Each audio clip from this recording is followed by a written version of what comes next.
Welcome to the December 15th meeting of the Oxford Board of Selectmen.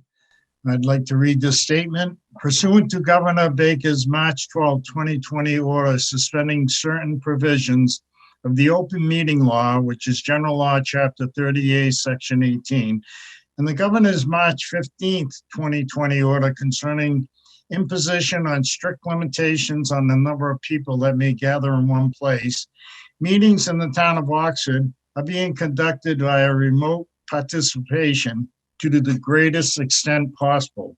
No in-person attendance of members of the public will be permitted, but every effort will be made to ensure that the public can adequately access the proceedings as provided for in the order. And first item on our agenda is annual project update from Aquarium Water. And I welcome John Walsh and Paul Lawson. Excuse me, Mr. Chairman? Yes. Wanted to remind you that the state asks us to do a roll call. I know, it was just. Yes, I see. Got to watch me all the time. Okay, I need to take a vote for attendance. So I'll start with Megan. Selectman Triano, present. Thank you. Cheryl. Selectman Cheryl LeBlanc, present. Thank you. Mike. Selectman Daniels, present. Thank you. John. John Sad, present. Thank you. And I'm Dennis Lamache, present also. Thank you, Jen, for reminding me. So I hand it back over to Mr. Walsh and Mr. Lawson. Good evening, everyone. It's good to see you all, despite it being virtual. So tonight you've got me, John Walsh, Vice President of Operations and Utility Innovation for Aquarion, and also Paul Lawson, who's our Manager of Operations for our Massachusetts operations. And I'm going to go ahead and share my screen with our presentation. Is that okay with you? Yes, please.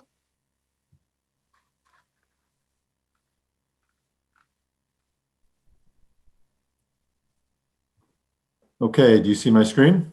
Yes. All right, excellent.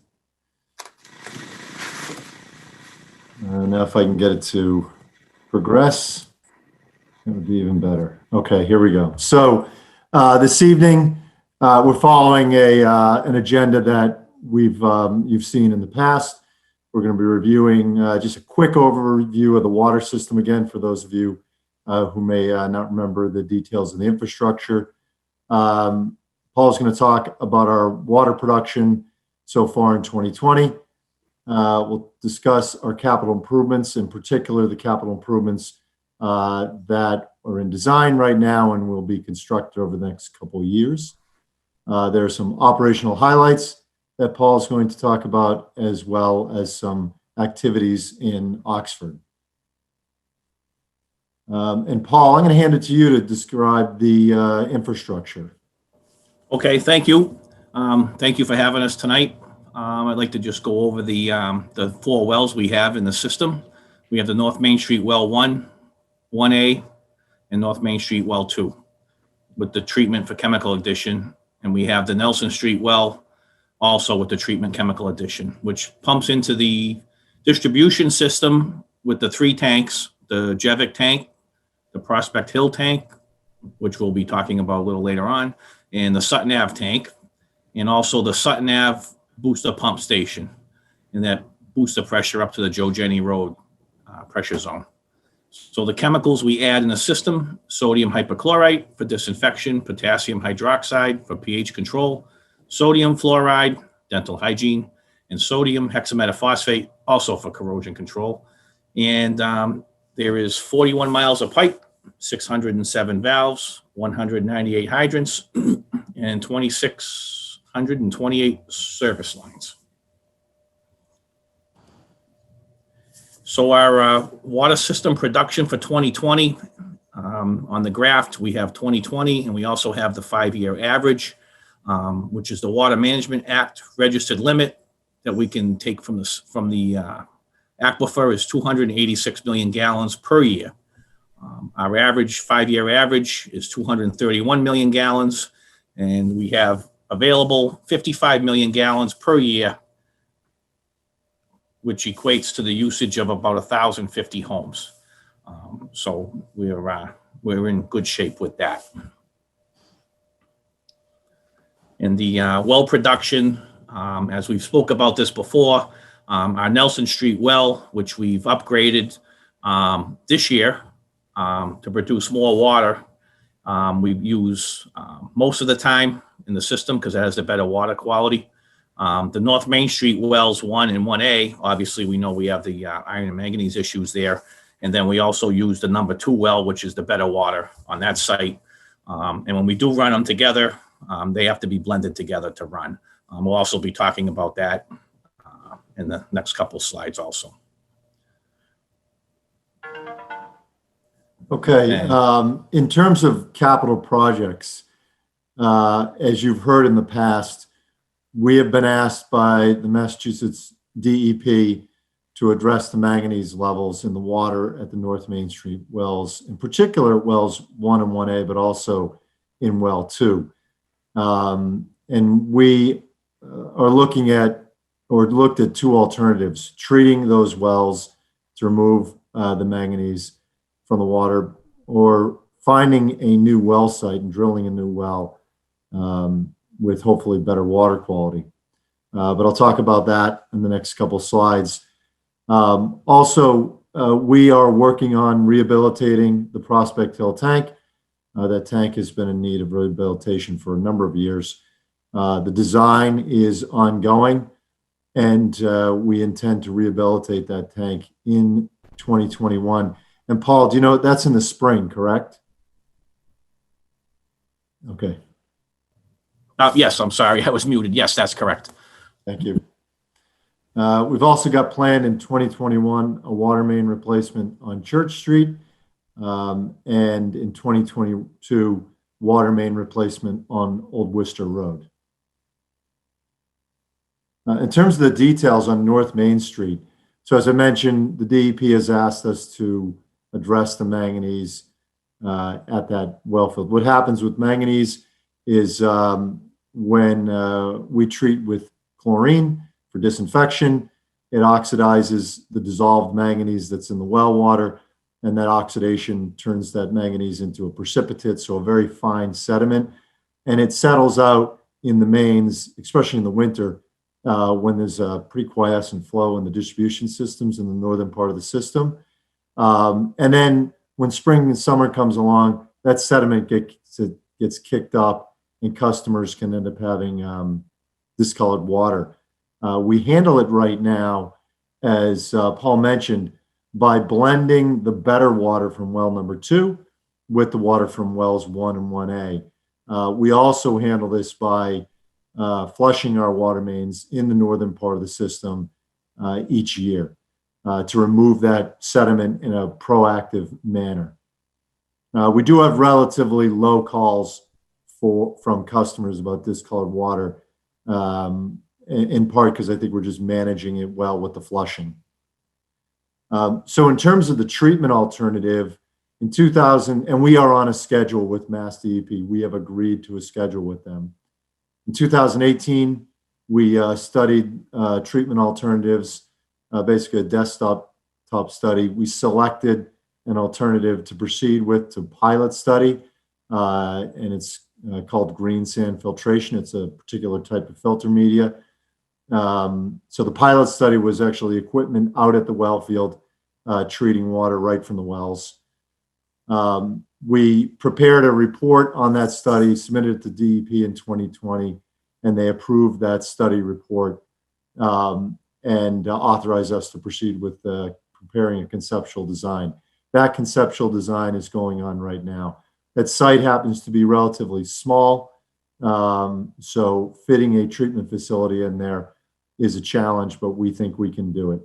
It'll help us avoid the cost of having to buy a property in the area.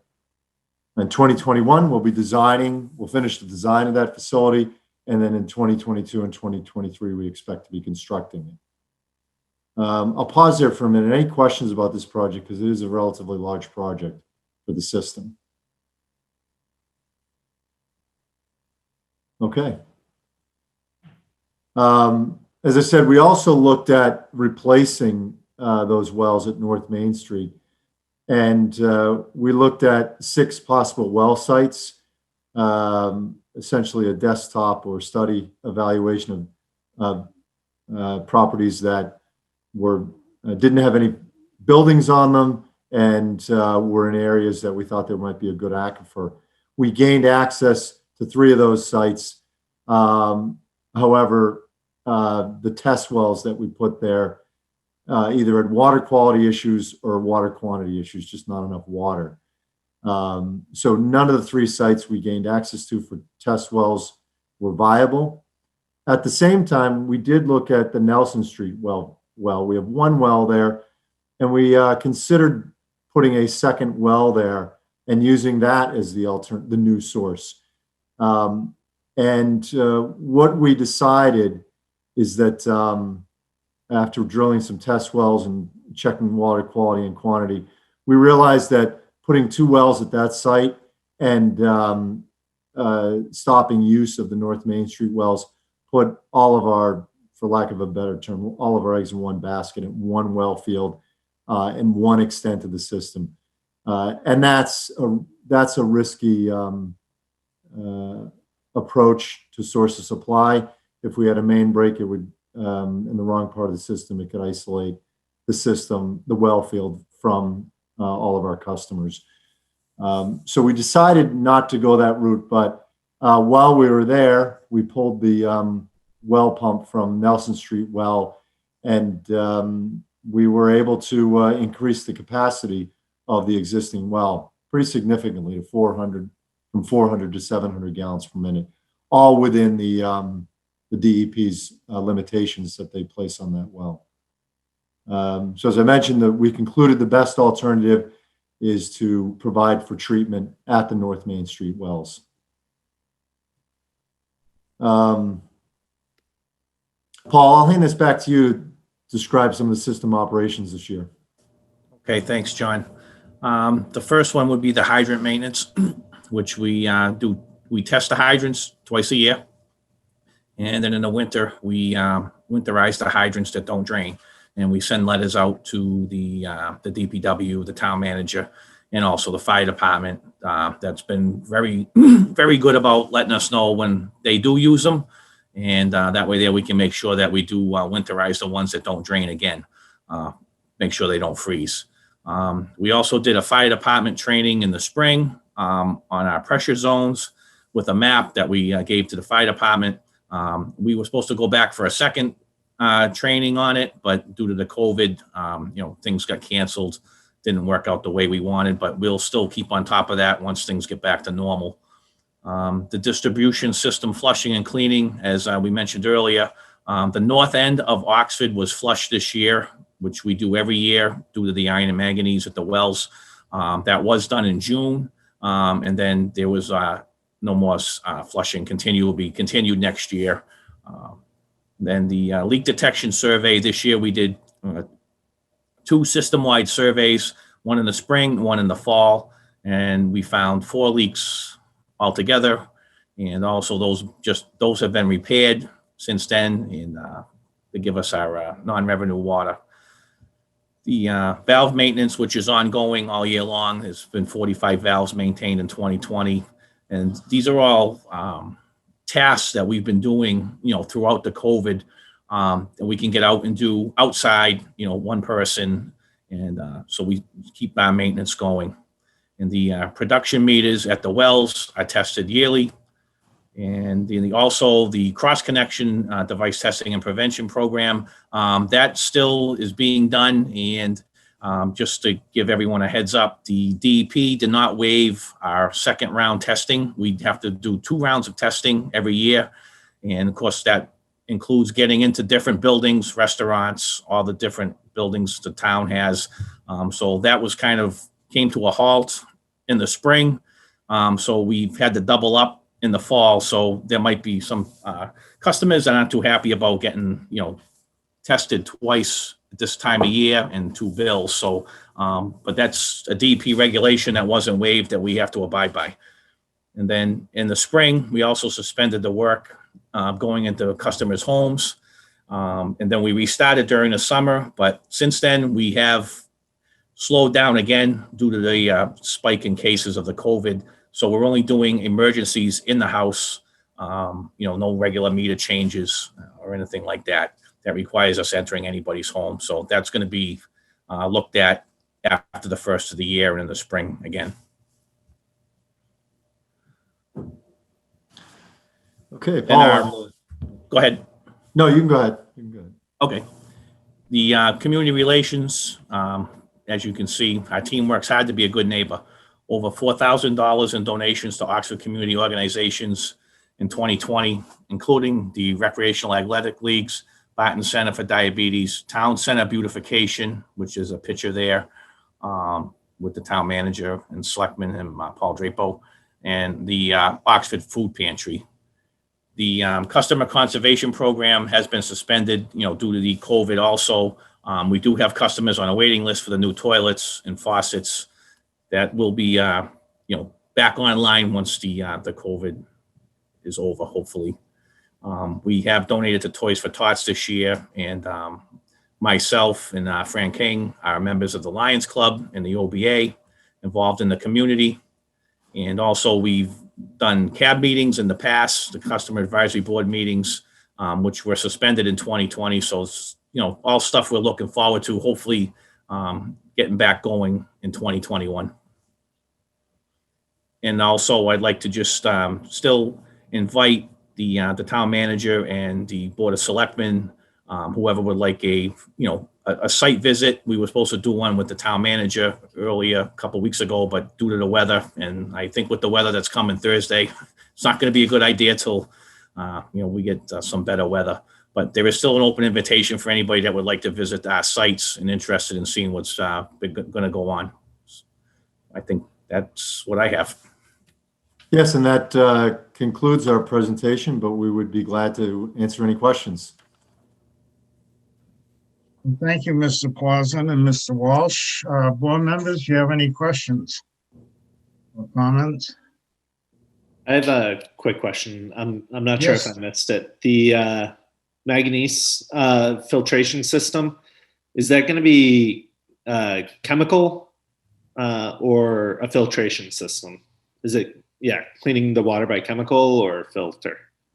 It's actually a combination. We'll oxidize the iron and manganese before the water passes through a filter. So we'll oxidize with, Paul, we're using potassium permanganate or hypochlorite? The hyperchlorite. So that'll, and then the water passes through the green sand filter. So the particulate iron and manganese get trapped in the filter, but any iron and manganese that is not oxidized also absorbs onto that filter media. Cool. Thank you. I find it interesting, and I've done the site visit, and it's pretty cool to see all the different facilities and wells and all that stuff that you guys have set up. So I'd be interested to see once you have that facility put together. I'd be interested to see that. Yeah, definitely. We'd be glad to give you a tour. So we're always happy to talk to anyone about water treatment. It's really what we love. So. All right. And thank you, Mike. So I do have one more question. Sure. You had mentioned that you had done some training with the fire department in the springtime in regards to the hydrant pressures and the flow rates. Do you guys own the hydrants in town, or does the town own the hydrants? Paul, you go ahead. Oh, we own the hydrants in the town. So that we maintain them and then we also gave them a nice map with the pressures and the flows on it, which I think they were very interested in. But no, we do own the hydrants in the town. Okay. Have you? And this maybe I see Chief McDonald on, and he may know where I'm going with this. But have you worked with the chief at all to color coordinate the hydrants so that the firefighters don't necessarily have to rely on a map. They can pull up to the hydrant if they need it and know right off the bat what they're going to get, and if they need to find another hydrant. Is that something worth looking into, or? Yeah, Paul, I don't know if this has ever come up before. Do you recall, Paul, if it has? Yeah, this has come up before. And I know we've talked about it with the towns and the chiefs, and I also think with the company, and I know like the city of Worcester paints their hydrants different colors for different flows, but I mean, I'm not 100% sure. We can probably get back to them on this, but you know, I've been told in the past that if we paint them a certain color for a certain flow and something happens and they use that hydrant and they don't get that flow, then there's like a liability there. I'm not sure if you've heard of that before, John, but I know this has come up in Millbury and it's come up, I think, before in Oxford, and it was something that we've looked into, but it wasn't recommended.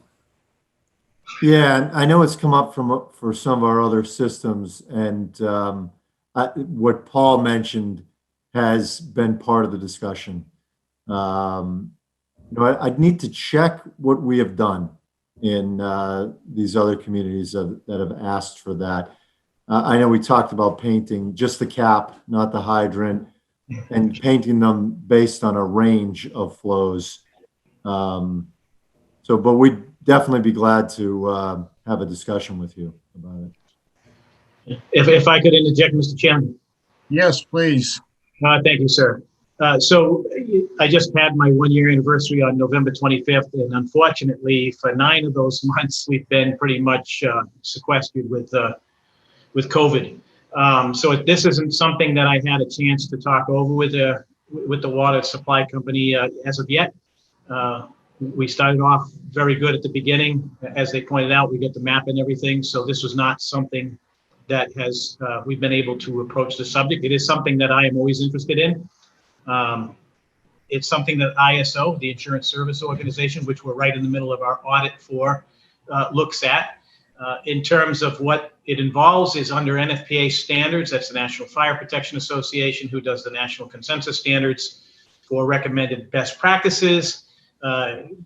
Mr. I think Walsh had pointed out that you paint the cap. So we want hydrants to be visible so that we can see them. So typically they're reflective yellow with some reflective beads and maybe a silver top.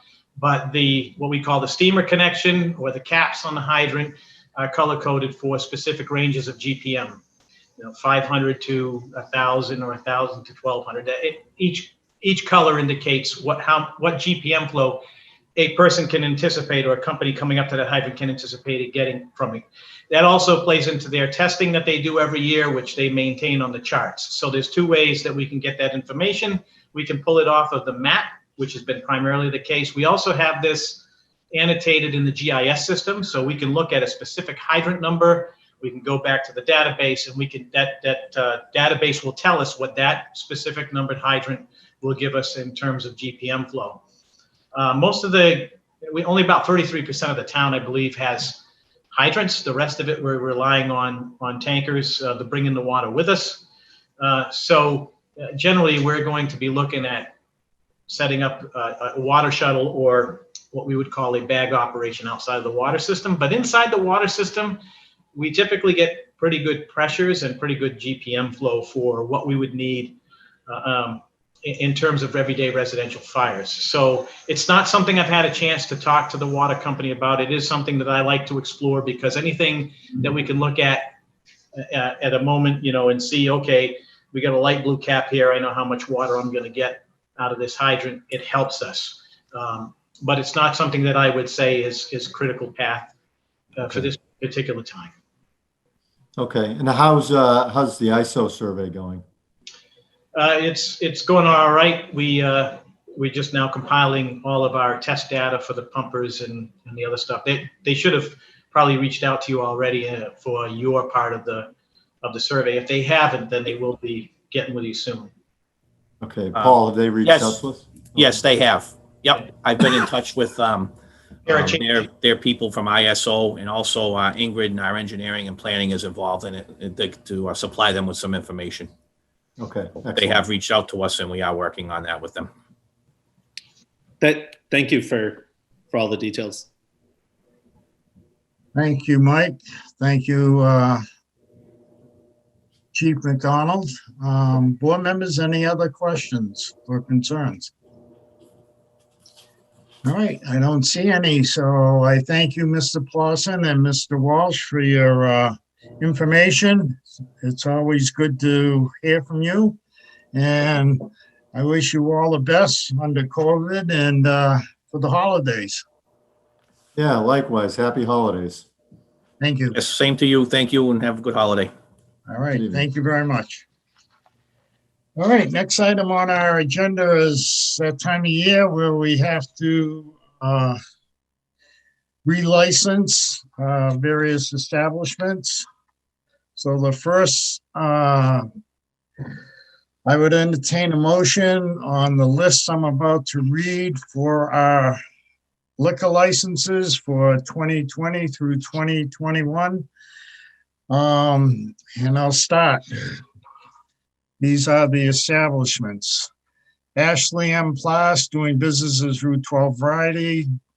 BD Gupta Corporation doing business as 732 Express. Those are both package store wine and malt. Better Days doing business as Days End Tavern, which is a pouring for all kinds of alcoholic beverages. C Restaurant LLC doing business as the Whistle Stop, and that's a pouring all kinds of alcohol beverages. We have Dairy Express Incorporated for pouring wine and malt beverages. Global Montello Group Corporation doing business as Honey Farms, 2759 store number, which is a package store for wine and malt. JBB Incorporated, which is a pouring license for all kinds of alcoholic beverages. Joe's Diner Incorporated, doing business as Oxford's, which is a pouring for all kinds of alcoholic beverages. Lone and Isupi Incorporated, doing business as Hometown Wine and Liquors, package store of all kinds of alcoholic beverages. We have Veranda Company Limited, pouring wine and malt beverages. MKT Investments Incorporating, doing business as Happy Garden Restaurant, which is a pouring of all kinds of alcoholic beverages. Noria Energy Retail Incorporating, doing business as Oxford Shell number 04020, which is a package store for all kinds of alcoholic beverages. Oxford's American Legion Post 58 Incorporated, which is a club on all alcohol pouring. Oxford Enterprises Incorporating, doing business as Sunoco Service Center, which is a package store for wine and malt. Oxford Market LLC, doing business as Oxford Market, which is a package store for wine and malt. Oxford Post 5663 Veterans of Foreign Wars, which is a club for all alcohol pouring.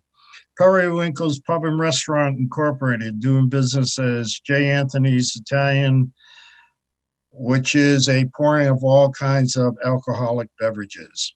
Pine Ridge Country Club, which is doing business as Pine Ridge Country Club, which is a pouring of all kinds of alcoholic beverages.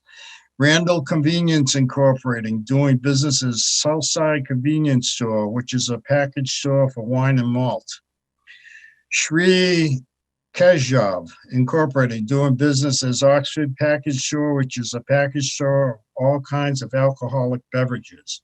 Singletary Rod and Gun Club Incorporated, which is a club for all pouring, of all alcohol pouring. Yellow Pepper LLC, which is doing business as Mexicali Cantina Grill, which is a pouring of all kind of alcohol. And those are the liquor license. I would make a motion that the board vote to approve the alcohol licenses for calendar year 2021 contingent upon the payment of the license, proof of workers' compensation insurance, revenue enforcement and protection attestation, proof of liquor liability insurance, the successful 110 safety inspection, state workers' compensation affidavit, business certificate if required, 1208B certificate, emergency contact form, and payment of taxes. Second. Okay, I have a motion and a second for those establishments. Any comments? Call for a vote. Yes. Yes. Yes. Yes. And I'll vote yes. It's 5 in the affirmative. Those establishments, once they meet that criteria, are confirmed, approved, I should say. All right. Second item is I would entertain a motion for the 2021 seasonal population estimated increase form for the ABCC.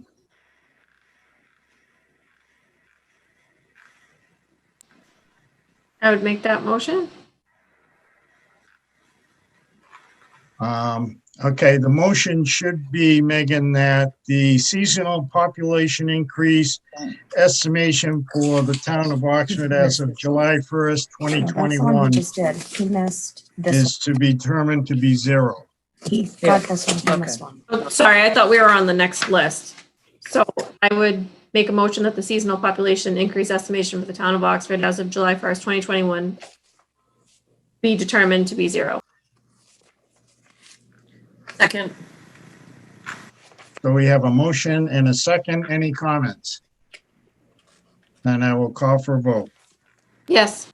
No, they forgot the annual renewal certification form.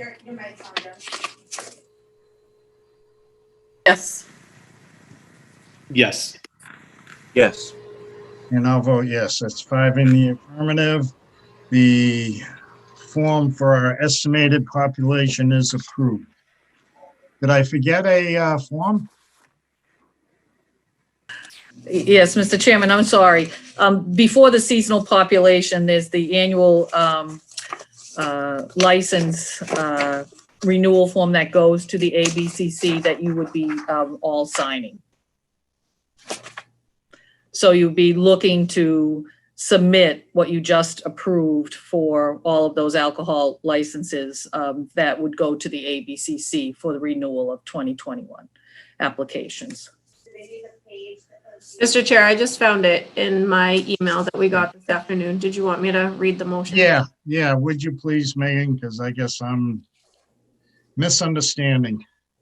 I move that the premises described in the 2021 renewal applications for the town of Oxford are now occupied, used, or controlled by the licenses and will be on January 1st, 2021. Second. All right, so we have a motion and a second. I'll call for a vote. Yes. Yes. Yes. Yes. And I'll vote yes. That's 5 in the affirmative, then the application to the ABC is approved. Okay, hopefully I'm back on target here. The now up to the licensing for Sunday entertainment. And I would entertain a motion. We approve these licenses, which is for Better Days Incorporated, doing business as Days End Entertainment Tavern, JBB Incorporated, Oxford American Legion Post 58 Incorporated, Oxford Post 5663, Veterans of Foreign Wars, Periwinkle's Pub and Restaurant Incorporated, doing business as J. Anthony's Italian Grill, and Singletary Rod and Gun Club Incorporated. I move that the board vote to approve the Sunday entertainment licenses for calendar year 2021 contingent upon the payment of the license, proof of workers' compensation insurance, and payment of taxes. Second. Okay, we have a motion and a second for the entertainment. I'll call for a vote. Yes. Yes. Yes. Yes. And I'll vote yes. That's 5 in the affirmative. Those are approved, contingent on them meeting that criteria. Okay, next licensing is for a weekly entertainment, which is for these establishments. Better Days Incorporating, doing business as Days End Tavern, CE Restaurant LLC, doing business as the Whistle Stop, JBB Incorporated, Joe's Diner Incorporated, doing business as Oxford's, MKT Investments, which is doing business as Happy Garden Restaurant, Oxford American Legion Post 58 Incorporated, Oxford Post 5663, Veterans of Foreign Wars, Periwinkle's Pub and Restaurant Incorporated, which is doing business as J. Anthony's. Pine Ridge Country Club, which is doing business as Pine Ridge Country Club, and Singletary Rod and Gun Club Incorporated. I make a motion that the board vote to approve the weekday entertainment licenses for calendar year 2021 contingent upon the payment of the license, proof of workers' compensation insurance, and payment of taxes. Second. I have a motion and a second for the weekly entertainment, so I'll call for a vote. Yes. Yes. Yes. Yes. And I'll vote yes. 5 in the affirmative. As soon as they meet that criteria, they are approved. So next licensing is the automatic amusement licenses for the following establishments. Better Days Incorporating, doing business as Days End Tavern for a pool table. Oxford American Legion Post 58 Incorporated for automated amusement. Oxford Post 5663, which is Veterans of Foreign Wars, which is a pool table. Oxford Post 5663, Veterans of Foreign Wars, which is a pool table. And Singletary Rod and Gun Club Incorporated, which is a pool. I move that the board vote to approve the automatic amusement licenses for the calendar year 2021 contingent upon the payment of the license, proof of workers' compensation insurance, automatic entertainment certificate form, and payment of taxes. Second. I have a motion and a second for the automatic amusement licenses, so I will call for a vote. Yes. Yes. Yes. Yes. And I'll vote yes. That's 5 in the affirmative. They are approved as soon as they meet that criteria. Next item is licensing for special opening and closing privileges. Renewing the 1 a.m. closing privilege and the 10 a.m. and 11 a.m. opening on Sunday privileges is what I will be reading.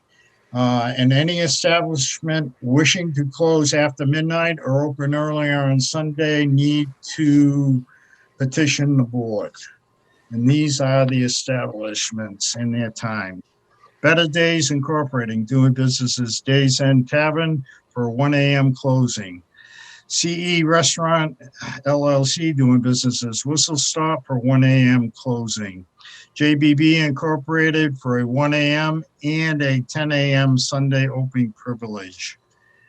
MKT Investments, which is Happy Garden, doing a 1 a.m. closing and a 10 a.m. Sunday opening privilege. Oxford American Legion Post 58 Incorporated for a 1 a.m. closing and a 10 a.m. Sunday opening privilege.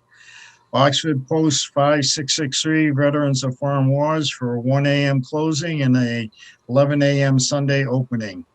Periwinkle's Pub and Restaurant, which is doing business as J. Anthony's Italian Grill, which is a 1 a.m. closing and 11 a.m. Sunday opening. Pine Ridge Country Club, which is doing business as Pine Ridge Country Club, which is a 1 a.m. closing and a 11 a.m. Sunday privilege. And Singletary Rod and Gun Club Incorporated, which is a 1 a.m. closing and an 11 a.m. Sunday opening privilege. Mr. Chair, before I make the motion, I'm just not sure if my sheet's not updated.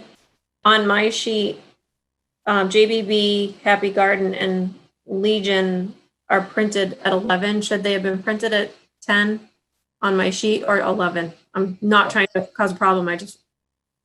Oh. I thought I looked these all up and it was 11 for all of them.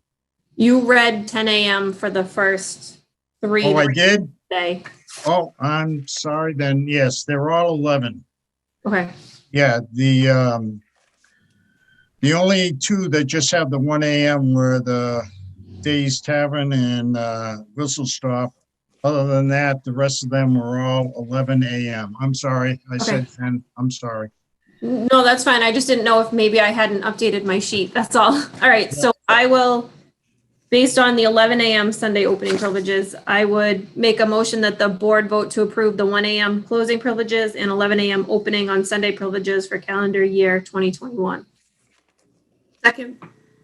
Okay, we have a motion and a second for the opening and closing privileges, so I'll call for a vote. Yes. Yes. Yes. Yes. And I'll vote yes. It's 5 in the affirmative. They are approved. This item is on particular licenses, and I'll read those establishments into the record. All right. Better Days, which is doing business as Days End Tavern. CE Restaurant LLC, doing business as Whistle Stop. CGT, which is doing business as Dunkin' Donuts. Dairy Express Incorporated. DDJ Incorporated, doing business as Dunkin' Donuts. Dough Balls Incorporated, doing business as P&D Oxford House of Pizza. Hot Baked and Fully Roasted. Huguenot Arms Tenants Association, JBB Incorporated. Joe's Diners Incorporated, doing business as Oxford's. Veranda Cafe Company Limited. MKT Investments, including, which is Happy Gardens Restaurant. N&J Donuts. New Central Mass Auto Auction LLC, Oxford American Legion Post 58 Incorporated, Oxford High School, Oxford Little League, Oxford Middle School, Oxford Post 5663, Veterans of Foreign Wars, Paul Bremer, which is doing business as Kyle's Oxford Diner, Periwinkle's Pub and Restaurant, doing business as J. Anthony's Italian Grill, Pine Ridge Country Club, which is doing business as Pine Ridge Country Club, Randall Convenience Incorporated, which is Southwest Convenience Store, Shelia Corp., which is doing business as McDonald's Restaurants, Sri Krishna Incorporated, Single Rod and Gun Club Incorporated, Slice of Heaven, St. Rock's Church, TNS Incorporated, which is doing business as Subway, the Barton Center for Diabetes Education Incorporated, and Yellow Pepper LLC, which is doing business as Mexicali Cantina Grill. I make a motion that the board vote to approve the common vicular licenses for calendar year 2021 contingent upon the payment of the license, proof of workers' compensation insurance, revenue enforcement and protection attestation, current food permit, a successful 110 safety inspection, state workers' compensation affidavit, business certificate if required, emergency contact form, and payment of taxes. Second. We have a motion and a second for common particular licenses. I'll call for a vote. Yes. Yes. Yes. Yes. And I'll vote yes. 5 in the affirmative. As soon as they meet that criteria, they will be approved. All right, we're relicensing our Class 1 licenses, which are AJAC Engineering Corp., CRW Corp., which is doing business as Woods CRW, Line Bore Industry, doing business as LBI Motorsports, MHQ Incorporated, Schmidt Equipment Incorporated, and Environmental Equipment and Sales.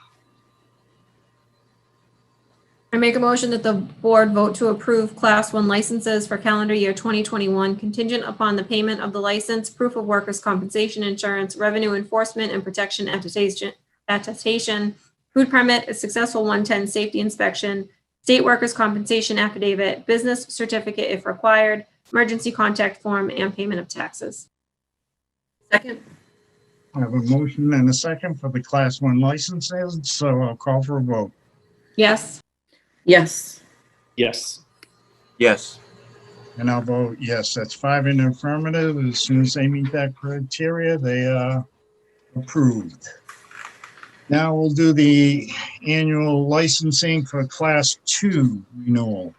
And that is Car Company, the Auto Ranch, Burnett's Automotive Incorporated, Farrer Auto Body, Dudley Diesel Service, GMP Enterprises Incorp., which is doing business as Jay's Auto, Schrag Auto Sales, New Central Mass Auto Auction, Oxford Sales Incorporated, TNT Auto Sales, Reggie's, Town Line Auto, M&M Auto Body, Two Jacks Auto Sales, Haas Incorporated, Buckley Auto Center LLC, Pre-Auction Pen Company, Environmental Equipment Sales and Service, and Advanced Wheels of Tech Incorporated. Make a motion that the board vote to approve Class 2 licenses for calendar year 2021 contingent upon the payment of the license, proof of workers' compensation insurance, revenue enforcement and protection attestation, a successful fire safety inspection, state workers' compensation affidavit, business certificate if required, emergency contact form, and payment of taxes. Second. I have a motion and a second. You want to repeat that? One more time. I have a motion and a second for Class 2 licenses. I'll call for a vote. Yes. Yes. Yes. Yes. And I'll vote yes. That's 5 in the affirmative. As soon as they meet that criteria, they are approved.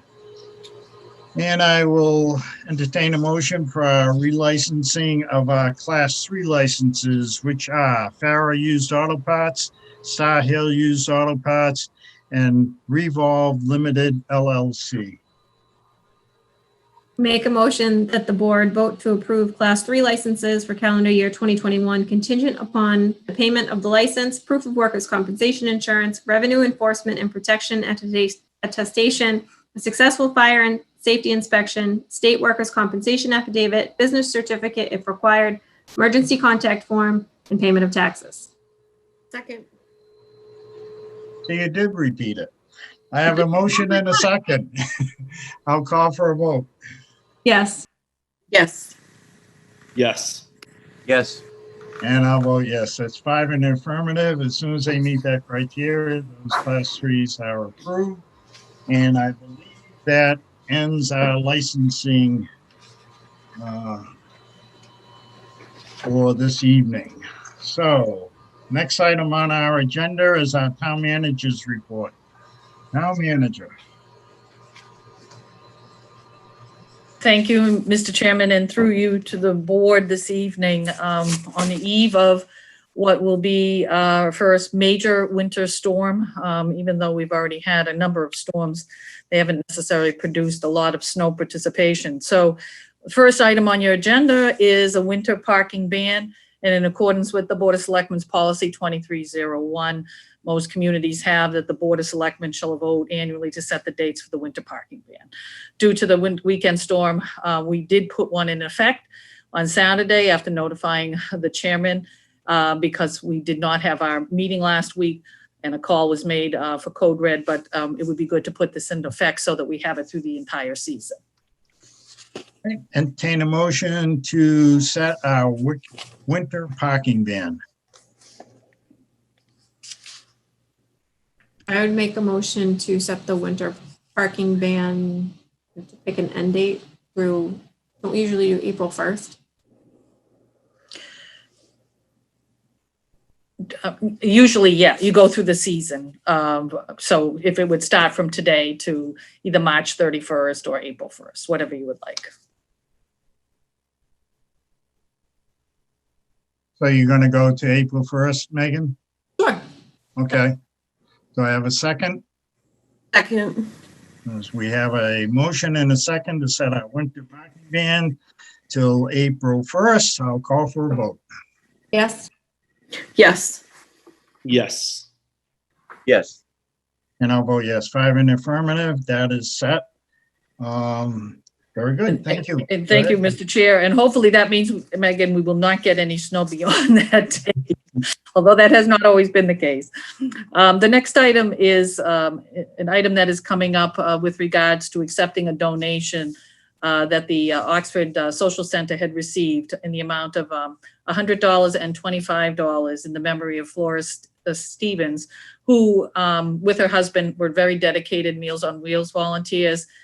We thank Ms. Stevens and her husband for their service that they've given to the town, but in accordance with Chapter 44, 53A, asking the board to accept not just these two donations, but also to approve the acceptance of any future donations because we anticipate, because they were so beloved, that we may get more. And rather than bringing each one incrementally to you, that any more made in their memory would actually be approved by the board in advance.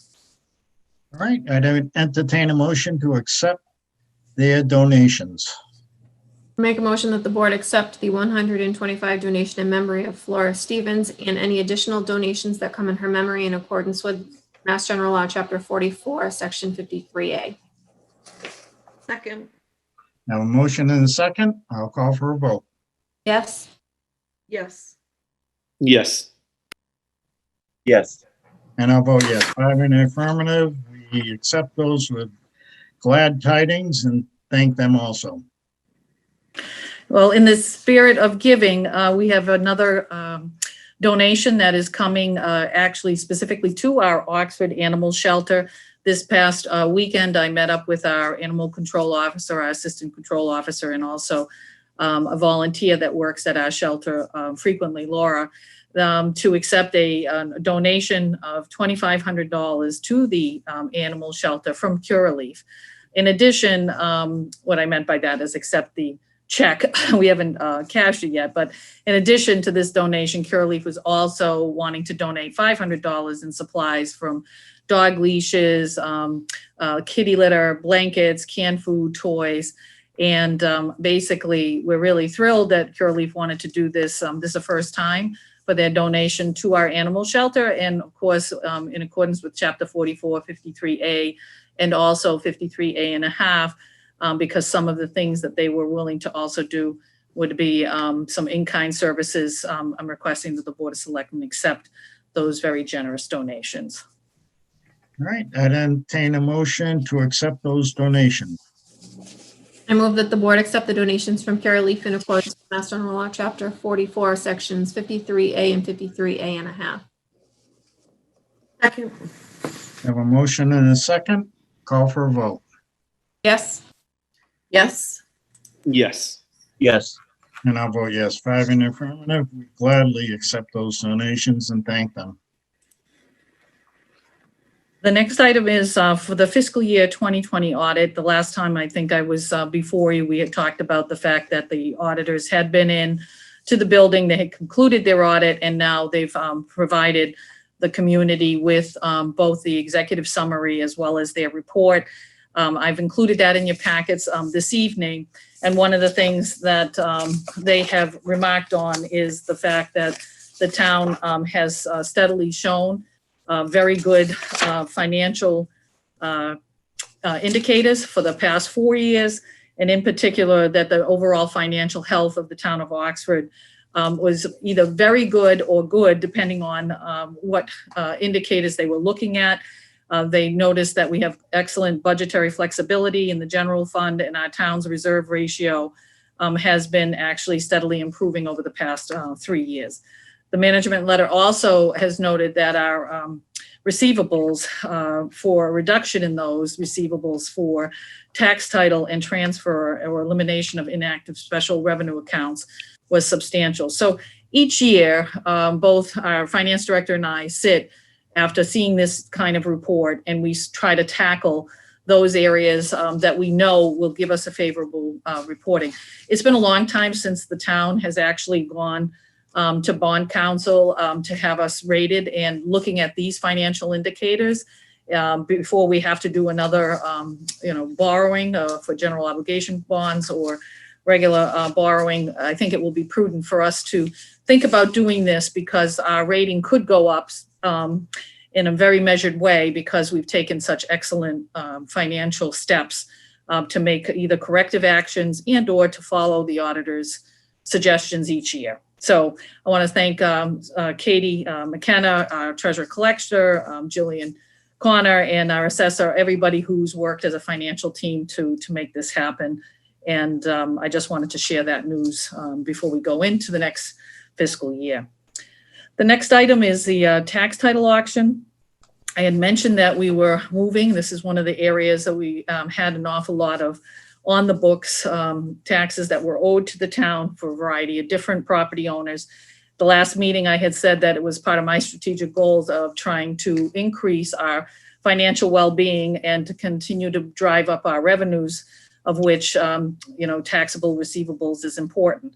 So having said that, we had commissioned the Zecos auctioning group to come in. This was something we worked on, both our former treasurer collector and now our current one. The properties have been marketed. They are being put out there to all abutters, and also they will reach out to a lot of developers and the like. There are a number of properties, and we were planning to do this on January 7th. I just got off the phone the other day with the auctioneer, Paul Zekas, and he, because of the trends that we're seeing, is really concerned about actually being able to have the auction on January 7th. So all of their auctions, they want to give more time to marketing and be able to have it as successful for the town as possible. So it's not going to be on January 7th. We will push it out for the spring, but they will continue to reach out, and that's what they do. They help the town to make that kind of due diligence effort. As you can see, the town can go on. We did put out on our website the properties, as well as going to Zekas Auctioneer Group. You can see, but 36 Quabog Ave, 35 and 41 Watch Street, 0 McIntyre Road, 20 Old Cudworth Road, 9 Misty Meadow Lane, and 0 Southbridge Road and 0 Southbridge Road, 2 different parcels, one A31 and one A28. Some of those are could be conceived of as being landlocked, but they're next to other properties which combined together could be very valuable to the right buyer. So I know, Mr. Chairman, you had asked for a list. We've put that out there, and I will let the board most definitely know when we actually reschedule that based on what the indicators are for the pandemic at that time. Okay, John. The next is to let everyone know out in the general public that the National Weather Service has announced a winter storm watch that will go into effect for a snow event tomorrow evening into Thursday. There is a predictions from varying from anywhere between 3 inches to 18 inches for the town of Oxford. The more that I read, the more it sounds like we will get something substantial. We are preparing for this winter event. There may be power outages and downed trees for this event. But once again, we ask for the cooperation of the public and to stay tuned to looking at our social media pages, as well as our DPW fire and public safety pages as we get through this storm. The next item is to let everyone know that in that season of giving, our animal control officer was a little bit concerned about the fact that because of the pandemic, Walmart had a policy they implemented that they were going to not allow collections. And typically there is a collection box there that almost provides the animal shelter with about a half year's supply of food. So she was very concerned about that. This is before we even heard from Curaleaf in terms of their donation. But I had reached out to the Market Basket's new manager and had arranged for their willingness to allow our animal control officer and some of our volunteers to actually have hosted a donation drive for the first time down at Market Basket. They did that this past weekend from 10 to 2. As you know, it was really not the best of days there, raining, but they did very well. And some people had even, given to the donation account some monetary donations as well. So as one door closed for this year, another one opened, and we're very grateful to Market Basket for their generosity. And there is a box that's supposed to be still up at the front of the store where the Christmas tree is. So anybody in the local community that wants to help out our animal control and our animal shelter, we greatly appreciate that. Knowing that we took in a substantial number of dogs this past year due to a case, it was very quick that we were concerned with running out of our actual supplies. And we do host other dogs from other communities, and they reciprocate when we've needed their assistance. So you can never shortchange the type of contribution that you give to the animal shelter, because we never know what we're going to encounter and how quickly we'll go through it. So thank you to Market Basket for that. And thank you to Kelly Flynn for being able to sponsor that. I also wanted to let the community know that the Oxford Community Center continues to host limited attendance type of events to keep especially children engaged in the community through COVID-friendly types of recreational programs and cultural programs. They just had on December 12th make a light up snowman mason jar. And from what I understand, it was very successful. And I just want to give a shout out to Stacy White and to Shelley Lambert for continuing to try to traverse us through the pandemic as we go forward. In the season of giving and in the season of brightness, which we hope people will spend with their families, we did have the Oxford tree lighting on December 6th. We've canceled an awful lot of programming throughout the year because of the pandemic. And one of the things, because it's been such a tradition in the community, we thought, how could we actually do a very COVID-friendly Christmas tree lighting and getting together with the DPW, getting together with our Boy Scout Troop 147. We were able to not just decorate the tree in the bandstand, but for the first time, we also lit up all 9 trees, the big trees on the common. And the high school band actually played as well. And I think Tim put together a little snippet about the tree lighting. We put cones out for family members to stand, 20 feet apart from one another. And kids were very pleased to see Santa arrive on the actual fire truck. We called it the red sled. So I think we'll just give you a little snippet, maybe to put everybody's ability to think about the brightness of the season, despite the fact that we're in the middle of a pandemic. And I think, we did our best to make it an enjoyable event. So Tim, I'll let you do that.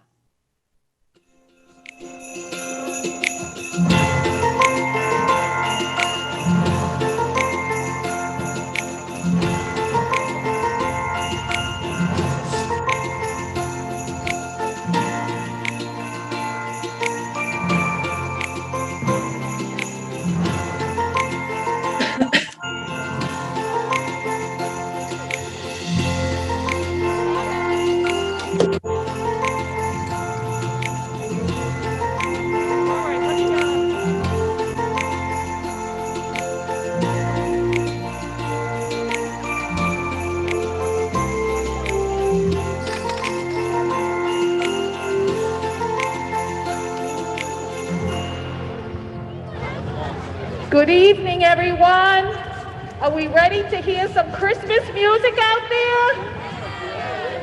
I don't hear any bells jingling. Can somebody jingle some bells? Because Santa's got to hear those bells. Listen, we have the great honor tonight of having our high school band play. And they're being instructed by their teacher, Mr. Kim, who says it's been unreal. For almost 300 days, he hadn't seen his students. They're here tonight to play for you for the first time in a COVID-friendly area for this beautiful tree lighting.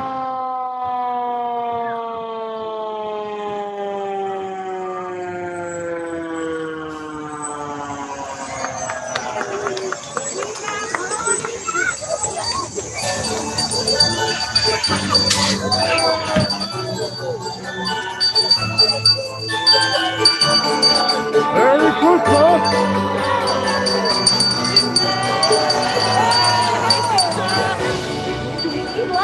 Do we need lights? Ready? I think that's it. 5, 4, 3, 2, 1. Light the tree!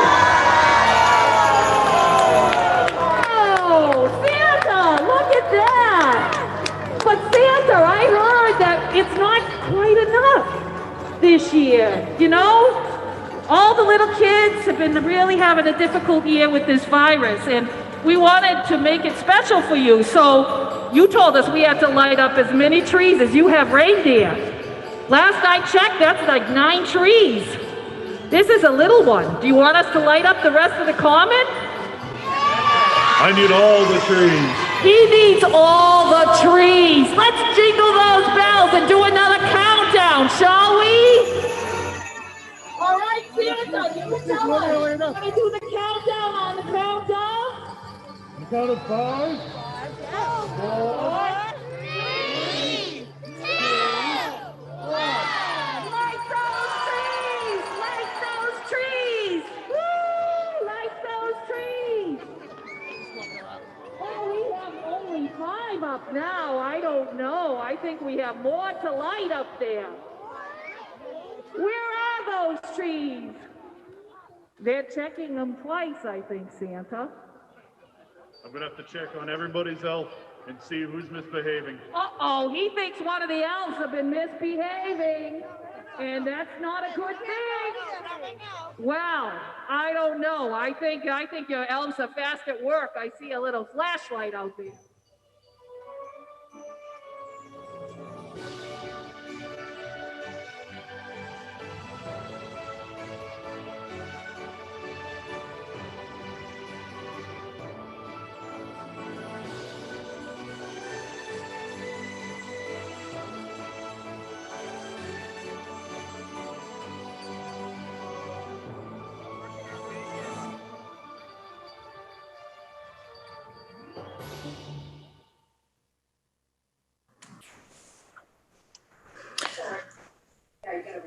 Thank you, Tim. I thought that was really nice, and it segues nice into the fact that we have a lot of our departments that are actually trying to use the season that is here to actually emphasize how important our community is and what we can do.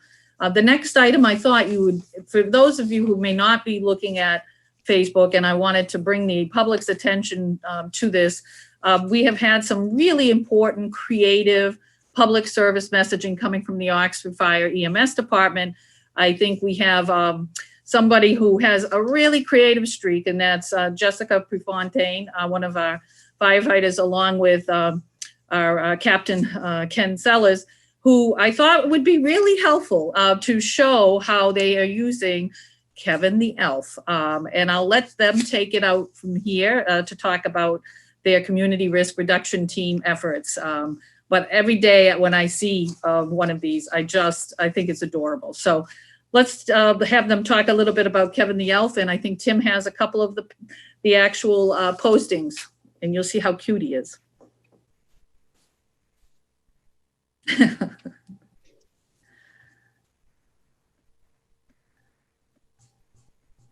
Okay, Jessica, can you tell us what Kevin the Elf is doing here? Well, this was the first picture, I believe, that we posted, and this was more of an introduction to Kevin the Elf, just to let the kids out there know that we were going to be putting him on Facebook and doing different public education stuff with him. And I believe in that one, he was out with Captain Sellers, getting to know the town and going out on inspections. And of course, he likes to cook breakfast at the station, and he wanted to show everyone that the importance of being safe while you're cooking, keeping your pot holder right there with you to prevent yourself from getting burned, and making sure you have a lid with you. And this was trying to teach the kids to place a blanket or a towel under the door if there's smoke, so the smoke doesn't get into your bedroom while you're trying to sleep. There's a fire. This one was, he was trying to show us, show everyone the different ways that we're trying to keep ourselves safe, using the different sanitizers that we use. This was today's.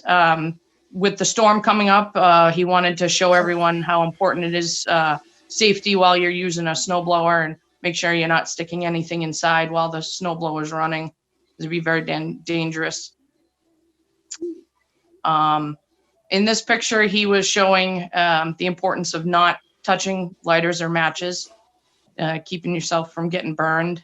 And on this one, he was talking about the importance of keeping your Christmas tree watered if you have a real Christmas tree, how dangerous it can be if you don't. This one, we were talking about calling 911 if there's an emergency, but only if there's an emergency, not just if you see Kevin the Elf out somewhere.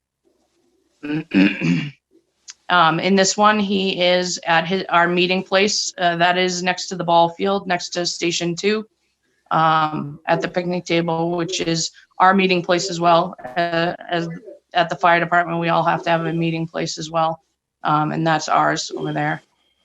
And on this one, he is showing the importance of staying low, getting out of the building to crawl below the smoke. And then this one, he is showing us the importance of testing the door to feel if it's hot with the back of your hand. If you're in your room at night and you hear the smoke alarms going off, you want to make sure that you feel the door to make sure it's not hot. If it is, you want to stay inside. If not, then you can open the door slowly and try and exit the building.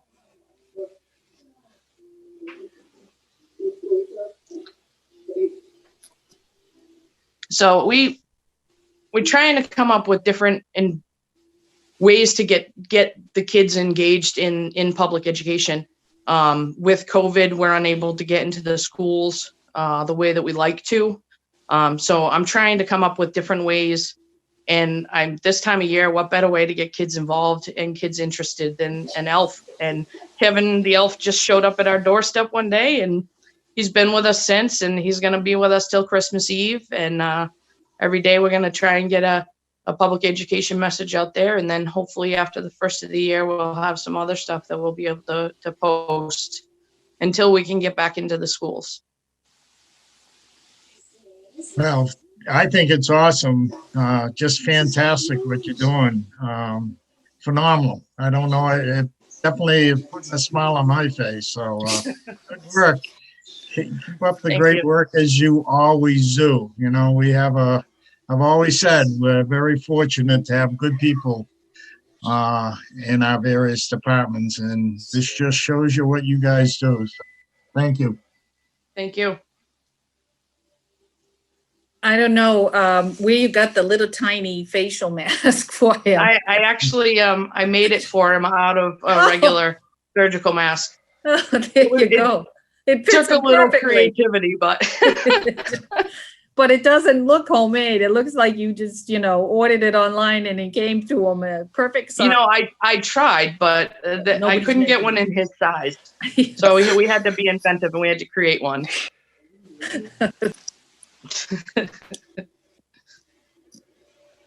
But I love what I do. I love working with the kids. And like I said, working in the schools as many years as I have, and now with my own children, I've learned a lot throughout the years that you got to find something that's going to engage the kids to really get them interested in it. And Kevin the Elf has definitely, it's gone further than I thought it would. It's kind of blown up a little bit, and I like that. I'm happy with that. And I'm hoping with the videos that I'm trying to put together, we're going to reach more people, not just the kids in the school, but also the rest of the community as well, and get some more fire prevention public education out there as well. So there's more to come. That's awesome. Terrific. Thank you. Fellas, did you want to say anything? No, Jess did a really good job. She's working hard in creating new ways for public education and community risk reduction.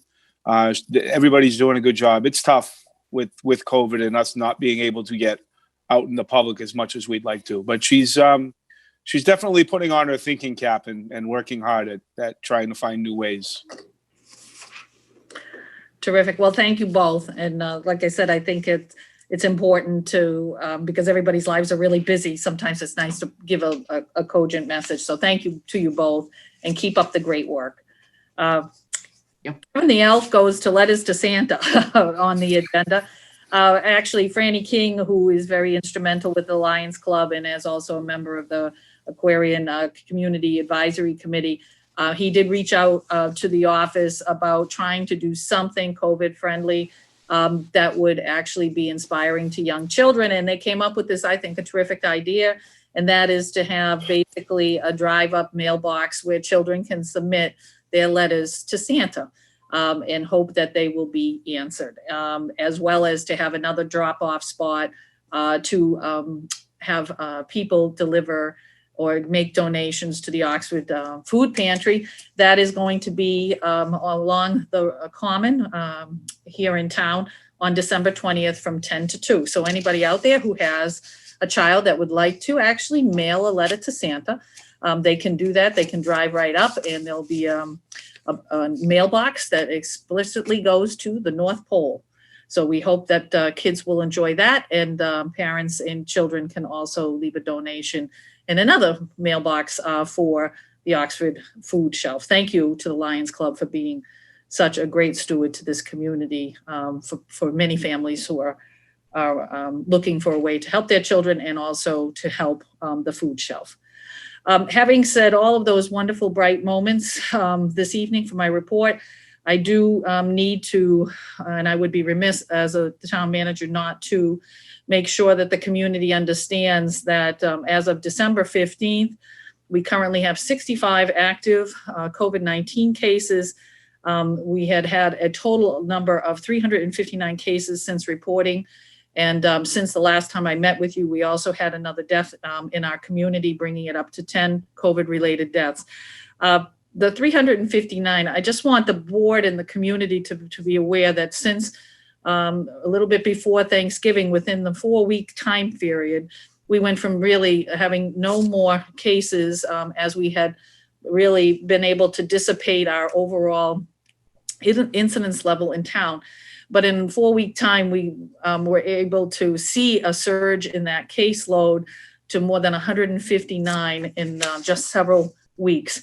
Once again, we have to just continue to emphasize to people that even though we do have the season of giving upon us, that people really continue to abide by being with their families, practicing social distancing, using facial masks in everything that they do. And we want to make sure that we get that message across. Our public health nurses and myself and the Board of Health are continuing to engage, and we're continuing to follow up with complaints that we receive from the community with regards to any businesses or concerns people may have with regards to potential spreading of the virus. Because of that, and knowing that the DPW is one area when we're going to be faced with snow plowing, and the fact that our facilities are very antiquated, I had taken upon my finance team to find a way to actually rent a construction trailer and to bring it on the premises that's heated, that gives some space to not only the DPW workers that are going to be snow plowing, but also private contractors. What typically happens is there's a typical camaraderie and congregation of snow plowers that when they've been out for hours and hours to come back, give feedback, and then go back out on the roads for their break is usually not very long, but they typically all come together to the garage. We know that's not safe at this particular time. And so this construction trailer is one way to address that. I want to thank Peter Gerhard and Steve Esposito for helping me work this through and get it delivered. We had gotten one of the last trailers because I don't think we're alone in having this issue for how to deal with snow events and to keep our workers as safe as possible. The other thing we are going to be doing is using the trailer to reduce our overall exposure to our current employees, whether they're snow plowing or not. And so far, our new DPW director has been using the building, and it's been working out well when they have meetings. And I hope that, like I said, it will be a good preventive measure that we put in place. The next item is just to let the board know that we are in the throes with the Finance Committee on issuing our capital requests and 5-year plans.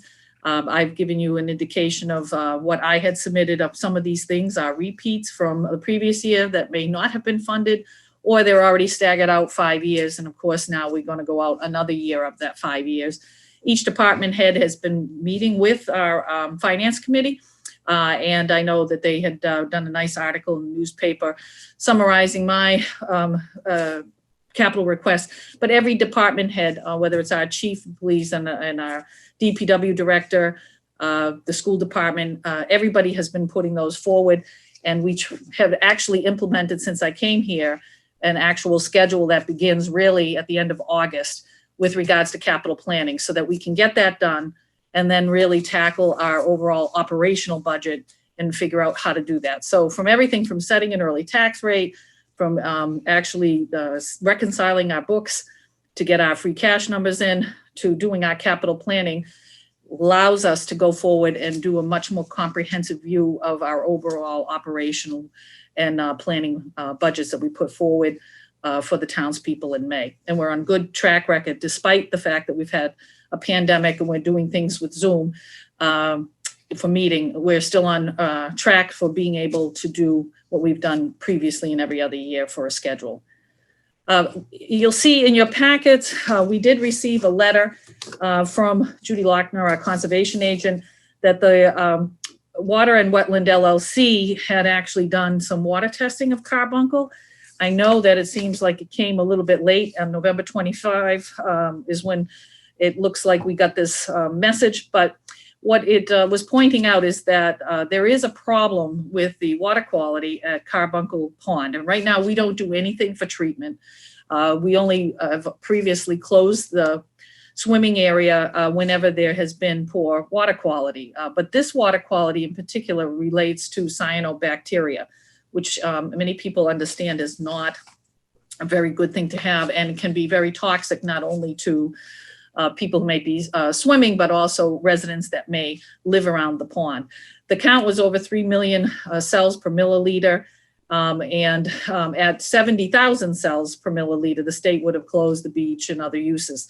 So the reason why I want to make sure that the board kind of looks at this, and I did mention it to our finance director as we're looking at departments, that we may need to look at whether we actually treat that pond going forward, and or if we don't treat it, there's also other ways to keep the water mixing and aerating, which is more costly. So there's some breakdowns there. We haven't decided where we're going to go with this, but I do think it's important that we think about proceeding in some manner. I know a lot of communities will apply on a yearly basis for small grants for water quality treatment.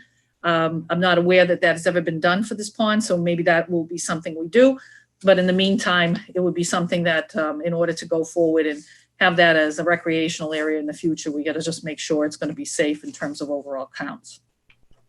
The next item is just to let you know, our new director of planning and economic development, Tony Sousa, had a discussion with me before he came on board about how in his previous community that coming up with an actual bylaw related to 5G, which is going to be on the horizon, no different than how solar energy and big arrays for solar had come quickly onto the scene.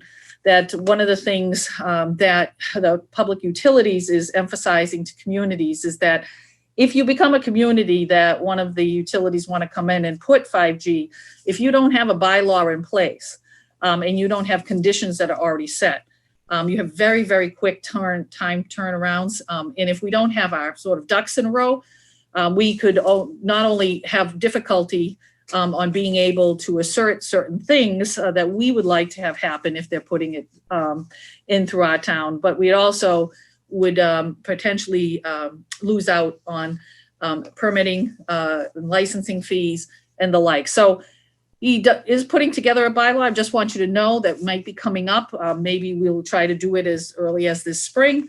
And obviously it'll be going before the planning board, but technology is advancing so quickly in the internet, and the expansion of being able to connect is going to continue to be important. And I think that Oxford would be very wise to get ahead of that. As you know, we implemented a big solar bylaw after the fact, to try to prevent some of the things that we found in hindsight we didn't have in writing, and so that we didn't or couldn't hold certain solar developers accountable for even after the fact of implementing their projects. So I think it will be very good. New business in town. I think as we go forward with COVID here and recognizing that many businesses have really suffered, I think it's going to be very important with our new Director of Economic and Planning Development. He has been doing a lot of outreach and going to businesses. I have also, I wanted to just let people know that on Sutton Ave, we have the new East Coast Metal Roofing Company that is coming to town. And Paul Licciari is taking up residence there as a new business. I happened to, on the way back from the Animal Control Cura Leaf donation event, I had stopped by on Saturday to say hi. I saw a lot of activity there. They've been renovating the building, they're improving the property, and they're very excited about being here in Oxford. So we want to just say a warm welcome to them, and we'll continue to try to highlight some businesses as we go forward and get the community to also understand that we do, despite having difficulties, have new businesses still wanting to come to town. The last two items, one is I wanted to just update the board on a Maya grant. I had reported to you that I had applied for 4 different grants in the late months of October going in to early November. And I have been notified that we are receiving a grant in the amount of $7,950 for the purchase of different types of equipment for trench box safety for workers, which would help us whenever our employees are in the ground to prevent trench collapse, and also chainsaw safety equipment, which can be quite costly as well. So that will hopefully help in instilling better occupational safety on the job for our employees, which also helps us with our overall insurance premiums when we go to negotiate them on an annual basis. And the last item is just to let you know that our town moderator has been looking for another finance committee member, and has recently appointed Karina Casey. And I want to welcome Ms. Casey to the committee and look forward to her contributions.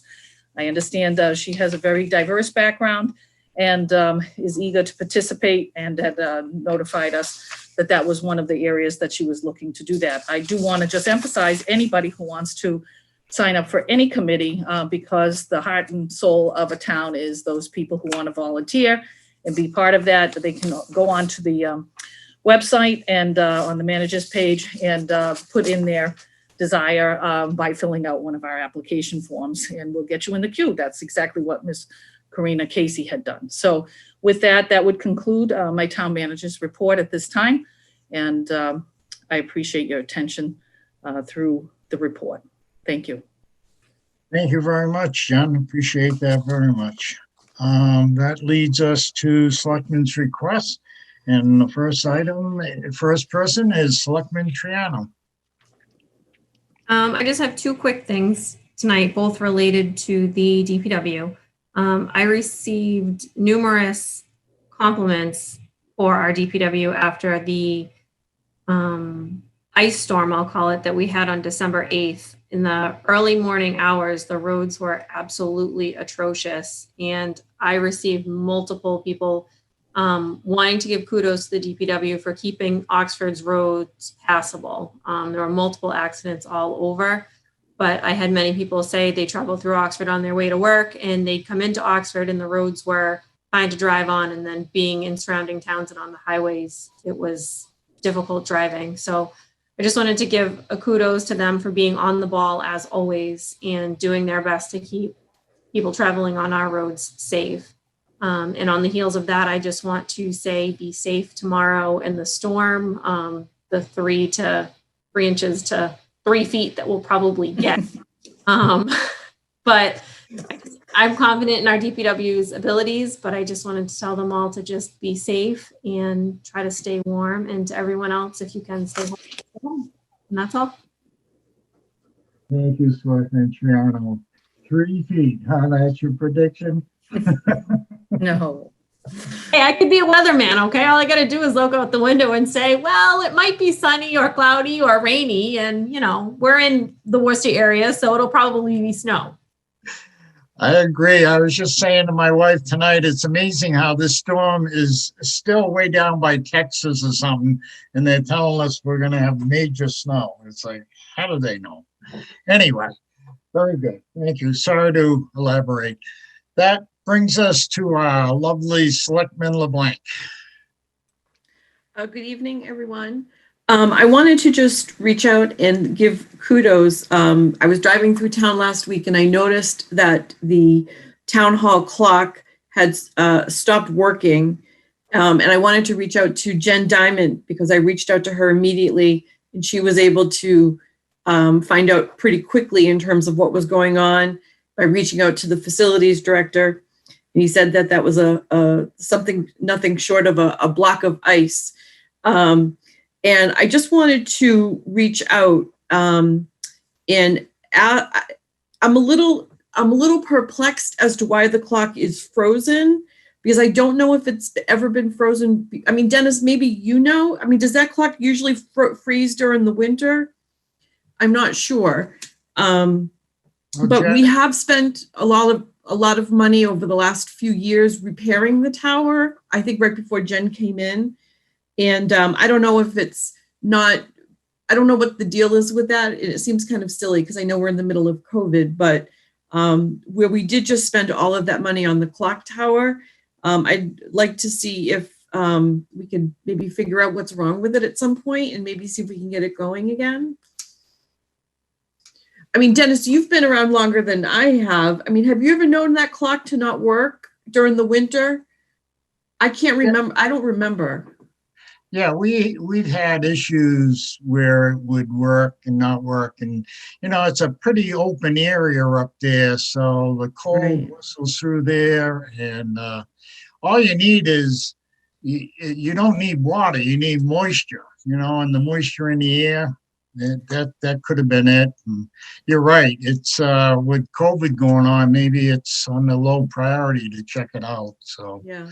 But I mean, we just talk about how we don't take care, you know, we some, like in the past, we've not taken care of our buildings or stuff like that. And we just spent so much money. I think we might even still be paying for it, but we just spent like 400,000 or so to repair that. And that's such a piece of history for us. I'd hate to see something happen to it permanently. So, Jen, I don't know if maybe, again, I know it's COVID. I know there's a lot of things going on, but when we have a free minute, maybe we can just look into that a bit. Yes, and we already are. I think one of the things that I've noticed is that we've had a lot of this, air frost, I call it, that where we wake up and it looks like it's foggy and everything is icy and it's the moisture that's in the air.